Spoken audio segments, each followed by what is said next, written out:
வணக்கம்.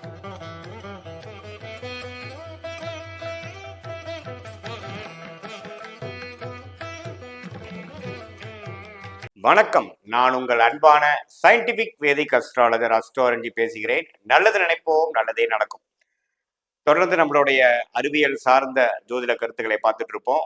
அந்த வகையில பாத்தீங்கன்னா இந்த வீடியோல கடக ராசிக்கு 2025-26 சனிப்பெயர்ச்சி, ராகு பயிற்சி, குரு பயிற்சி இது எல்லாமே சேர்ந்து பார்க்கும் பொழுது எத்தகைய ஒரு ஆண்டுகளாக பலாபலன்கள் கொடுக்கக்கூடிய ஒரு ஆண்டுகளாக காலகட்டமாக கடகராசிக்கு இருக்க போகிறது. குறிப்பாக 2025 மார்ச் ஏப்ரல் முதல் அடுத்த ஒரு 2 வருடங்கள் எப்படி ஒரு தாக்கத்தை கொடுக்க போகுதுங்கிறது நம்ம டீட்டெயில்டா சயின்டிபிக் வேதிக் அஸ்ட்ராலஜி முறையில எதையும் மிகைப்படுத்தாமல், பரிகாரங்கள் அது மாதிரி மூட நம்பிக்கையில போகாமல், அந்த அறிவியல் சாஸ்திரம் என்ன சொல்லுது, கிரகத்தின் நிலைகள் எப்படி இருக்குது, அந்தந்த ராசிக்கு எப்படி கொடுக்க போகிறது அப்படிங்கிற கோச்சார அடிப்படையில பொது பலனாக நம்ம கடகராசிக்கு பார்க்க போறோம்.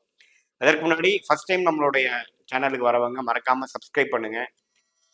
பிடித்த வீடியோஸ் வந்து நீங்க ஃப்ரெண்ட்ஸ் அண்ட் ரிலேட்டிவ்ஸ் ஷேர் பண்ணலாம். இப்போ பார்த்தீங்கன்னா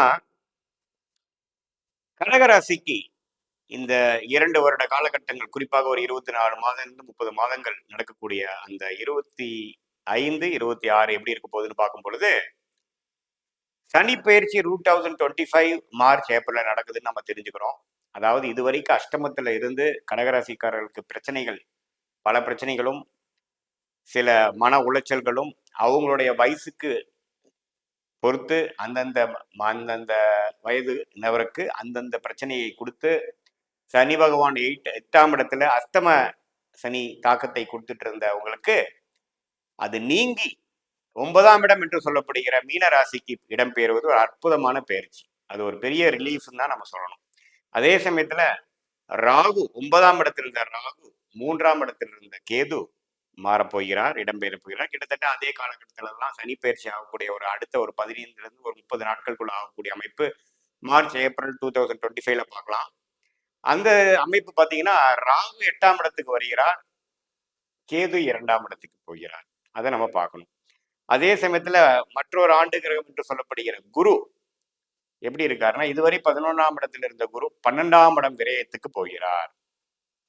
அதுவும் பாத்தீங்கன்னா 12ஆம் இடத்துல இருந்து 6ஆம் இடம், அதோட கடகராசிக்கு 4ஆம் இடம், 8ஆம் இடத்தை பார்க்கிறார், ராகுவை பார்க்கிறார்.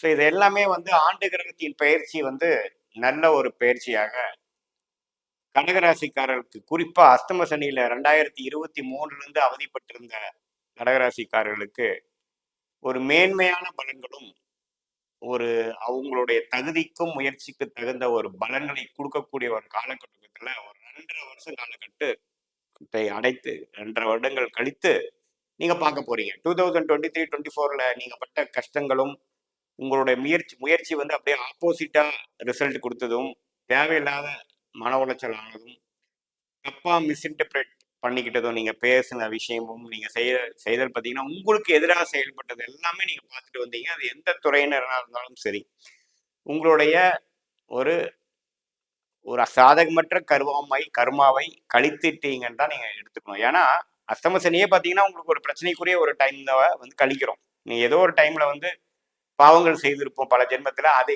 கழிக்கக்கூடிய ஒரு டைம் தான் வந்து அஸ்தம சனி. குறிப்பா 8ஆம் இடத்துல சனி வரும் பொழுது அதாவது உங்களுடைய உடல் நலம் பிரச்சனையும், இடம் சம்பந்தப்பட்ட விஷயங்கள், திடீர்னு சில விஷயத்துல போய் லாக் ஆகிக்கிறது, கடன் படுதல், மாணவர்களா இருந்ததுன்னா ஒரு தவறான ஒரு சேர்க்கையில போய் கொஞ்சம் கஷ்டப்படுறது, ஃபோக்கஸ் இல்லாம இருக்கிறது, படிக்கிறதுல நம்ம தடைகள் வருவது, அடிபடுதல், கால் அடிபடுதல், பொதுவா பார்த்தீங்கன்னா நல்ல ஒரு நண்பர்கள் சூழல் இல்லாமல் கொஞ்சம் ஒரு மாதிரி லோன்லியா ஃபீல் பண்றது, அது மாதிரி விஷயங்கள்லாம் கொடுக்கக்கூடியது தான் வந்து அஷ்டமசனி. அது வந்து நீங்கிறது ஒரு அருமையான ஒரு விஷயமா நம்ம எடுத்துக்கிறோம்.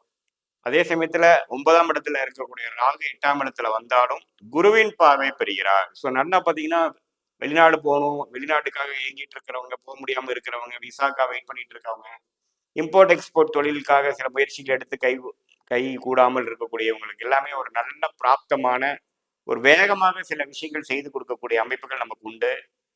அதே சமயத்துல கேது வந்து 2ஆம் இடத்துக்கு வருவது பார்த்தீங்கன்னா சில பண விஷயத்துல வந்து திடீர் சில திருப்பங்கள், சில செட்பேக்ஸ் வந்தாலும் அஸ்தம சனியிலிருந்து நீங்கினதே ஒரு பெரிய ஒரு விஷயமா தான் இருக்கும். அதே சமயத்துல 12ஆம் இடத்துல இருக்கக்கூடிய குரு பார்த்தீங்கன்னா, குடுக்கல் வாங்கல், சில விஷயங்கள் விற்கவே முடியாத விஷயங்கள்லாம் கொஞ்சம் வித்து சில பிரச்சனைகள் சால்வ் பண்ணி, அதுக்கப்புறம் இன்னொரு முதலீடு செய்வது, கடனால சில பிரச்சனைய குறைச்சுக்கிறது, சில பிரச்சனைகளை தவிர்க்கிறது, அடுத்தவங்க மணி, குடுக்கல் வாங்கல்ல கொஞ்சம் பெட்டரான ஒரு அம்சங்கள் குடுக்கக்கூடிய அமைப்பு வந்து அடுத்து வரக்கூடிய 25ல வருது. ஸோ இதனால பார்த்தீங்கன்னா, கொஞ்சம் பணப்போக்குவரத்து அதிகமாக போகுது. இதுவரைக்கும் ஒரு டோட்டலாவே நம்ம ஸ்டக் ஆகியிருக்கோம். எந்த ஒரு இன்கமும் பெருசா இல்ல. செலவுகள் அதிகமா இருக்கு. ஃபினான்ஷியல் கிரைசிஸ்ல இருக்கோங்கிறவங்களுக்கு, ஒரு கதவு திறந்த மாரி ஏதோ ஒரு நிவர்த்தி வரும். அது மூலமாக அது எப்படின்னா, ஒரு சொத்து வித்து நிவர்த்தி வரலாம். ஒரு ஒரு கடன் டாப் அப் வாங்கி பண்ணலாம். அல்லது ஒரு வரவேண்டிய பணம் வந்து உங்களுக்கு சில நிவர்த்தியும், சில சொல்யூஷனும் குடுக்கக்கூடிய ஒரு அமைப்பு கண்டிப்பாக இந்த 2025 மார்ச், ஏப்ரல்லேருந்து அடுத்த 26, 27ல ஓரளவுக்கு ஸ்டக்கா இருந்தவங்கலாம் ஒரு ஃப்ளோயிங்க்கு ஃபார்வர்ட் டைரக்ஷன்ல போயி, அது மாணவர்களா இருந்தாலும் சரி, இல்லத்தரசிகளா இருந்தாலும் சரி, சீனியர் சிட்டிசனா இருந்தாலும் சரி, அவங்களோட உடல் இதுவரைக்கும் ட்ரீட்மெண்ட் எடுத்தது சரியான ஒரு அப்ரோச்ல போகாத ட்ரீட்மெண்ட்லாம் ஓரளவுக்கு கரெக்டான ஒரு டாக்டர் ட்ரீட்மெண்ட் பெற மாரி ஒரு ஆப்பர்ச்சுனிட்டி கிடைச்சு, உடம்பு கொஞ்சம் அதுக்கு தகுந்த மாரி கொஞ்சம் அடாப்ட் ஆயிடுச்சு. கொஞ்சம் வந்து ரெஸ்பான்ஸ் பெட்டரா இருந்தது. அப்படிங்கிற மாரி விஷயங்கள்லாம் கொஞ்சம் குடுக்கக்கூடிய ஒரு அமைப்பு. இது எல்லாமே பார்த்தீங்கன்னா, கடகராசிக்காரர்களுக்கு படிப்படியா கிடைக்குது. இதனால ஒரு அருமையான ஒரு ஒரு டைம் தான் எடுத்துக்கணும். அதனால கடைசி பகுதி ஆஃப் கடகராசி அஷ்டம சனிக்கு இப்போ வந்துட்டோம். இன்னொரு 4, 5 மாசத்துல பார்த்தீங்கன்னா, அடுத்தடுத்த விஷயங்களுக்கு போவாங்க. கேது 2ஆம் இடத்துல இருக்கிறதுனால பேச்சு மூலமா பண்ணக்கூடியவங்க, லாயர்ஸு, இது மாரி கன்சல்டிங் பண்றவங்க, சொல்லிக் கொடுப்பவர்கள், அவங்களுக்கெல்லாம் பார்த்தீங்கன்னா, கொஞ்சம் ஒரு மாரியான ஒரு டெவலப்மெண்ட் எதிர்பார்க்கலாம். அதே சமயத்துல 8ஆம் இடத்துல குரு பார்த்த ராகு இருப்பது பார்த்தீங்கன்னா, ஷேர் மார்க்கெட், ஸ்டாக் மார்க்கெட்ல இன்வெஸ்ட் பண்ணி பெரிய பலன் வராம ஸ்டக் ஆகி கிடக்கிறவங்களுக்குலாம் கொஞ்சம் வெளியில ரிலீஸ் ஆகக்கூடிய அளவுக்கு ஒரு நினைச்ச அளவுக்கு ப்ராஃபிட் வரும். கூட்டு முயற்சி பண்றவங்களுக்கு நல்ல ஒரு இது கிடைக்கும்.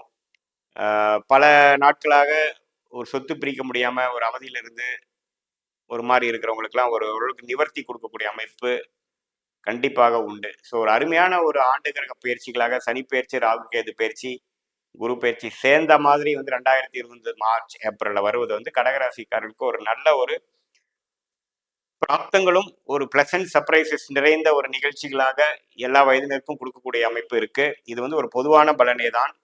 இது வந்து உங்களோட ஜென்ம ஜாதகத்துல எத்தகைய தசாபுத்திகள் இப்போ போயிட்டு இருக்கு, அதுல வந்து இந்த கோச்சார அமைப்பு வந்து எப்படி தாக்கத்தை கொடுக்க போறார். ஃபார் எக்ஸாம்பிள், உங்களுக்கு குரு திசை நடந்துட்டு இருந்தா குரு 12ஆம் இடத்துக்கு வர்றது எது மாதிரி கொடுப்பார், அல்லது சனி திசை நடந்துட்டு இருந்தா சனி வந்து 9ஆம் இடத்துக்கு போவது எந்த மாதிரி தாக்கத்தை கொடுப்பார், ராகு கேது திசைகள் நடக்குதா அவங்க 8க்கும் ஒரு 2க்கும் வர்றது எப்படி கொடுப்பாருங்கிறதெல்லாம் தகுந்த மாதிரி நம்ம பார்த்தோம்னா ஒரு துல்லியமான பலன்கள் எடுக்கலாம். இது வந்து பொதுவான பலன்களே. மீண்டும் மற்றொரு காணொலியில் சந்திப்போம். நன்றி, வணக்கம்.